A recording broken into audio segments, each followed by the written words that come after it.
What I have here is a Rubik's Cube. Yes. It's the guy. Okay, thank you. So I think you're on the tier list of YouTubers that if they were in prison would be terrifying.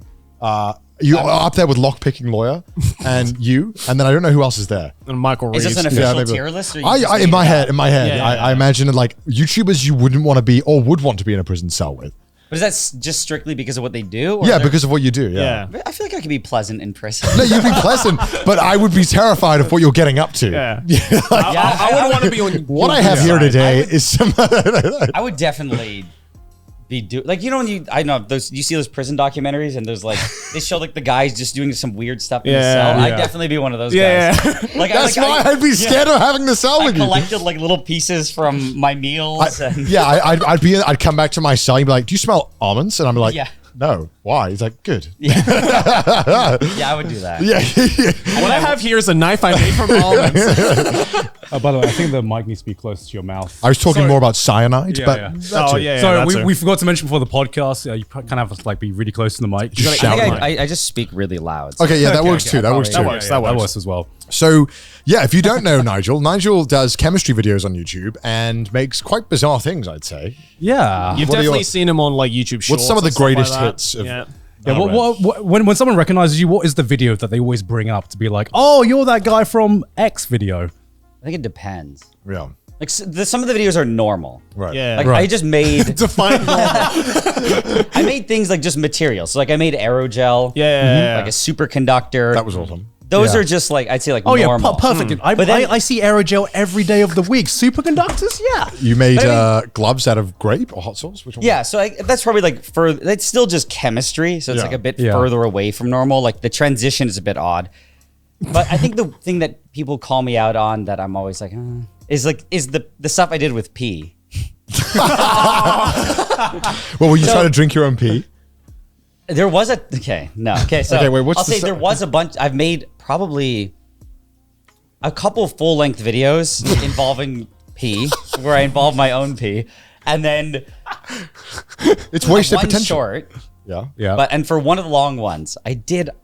Actually, it wasn't my pee. I was in Who's pee? In part of the. We've actually talked this on like on my podcast before. Okay, right. With the. I did one on diabetes. Yeah. This is like early in the channel. And a friend was diabetic or is diabetic. Yeah. But the early way that they detected it was by tasting it and to see if it's sweet.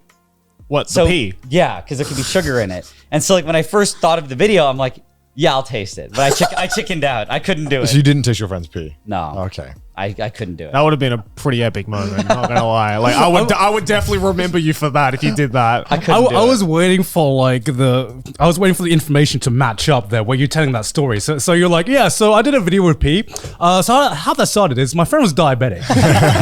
So then P, right? Go on. I don't know why I decided to do that video. I thought it was interesting, like just the whole way that like that's how it started. People didn't know what diabetes was. Yeah. And then it was like some of the early doctors. I guess I think they tasted people's blood. They just like it's. I mean, they did. Well, you had to do what you had to do, right? Like, Doctors must have been like the biggest casualties back in the day from just eating this shit and just drinking people's hepatitis-ridden blood. I think that they definitely like imagine like pee in a cup and you sip it. Not what I was expecting. But I think diabetes. Like the full name, diabetes mellitus. I forget what diabetes means, but it means mellitus means sweet. Right. So like it comes after like the taste. So, but then since then, obviously the goal was to get a method that didn't involve you tasting pee.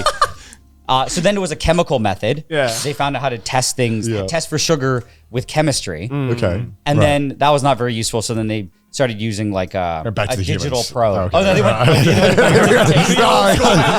We know a guy. I just thought it was cool. That's a 10. So I wanted to do a video on it. Yeah. But the one that I used my own pee was I wanted to make, there was a sweetener that you can make from urea, which is in your pee. So I collected a bunch of my own pee. I boiled it off in my backyard. I'm assuming you don't use this like saucepan anymore. Sorry? Do you use this pan anymore that you boiled it? I know it's probably long gone. Okay, I was going to say, No, and sell it to some Goodwill. Someone else will have a use for it. I think the pea smell never came out of it. So I just threw it out. I think all the glassware I used for that video, there's just this musty pea smell that there's nothing more unpleasant sounding than boiling pee, you know? It Like wasn't the smell bad. of hot pee. It wasn't bad at the beginning. Right. It was like a hot summer day, and I remember I sat there I think I was like reading a book while the pee was just boiling. So you used to do this in your backyard, but My parents' backyard. Oh my god! I'm sure your parents. You were the neighbor's kid. Yeah, no, we did some stuff. The neighbor, I don't think I could have the channel if my neighbors weren't more tolerant. Right. Wow. Right. We did a lot of stuff where I remember one day I was trying to distill mercury. I was doing it in my driveway. Just casually, you know? In your driveway.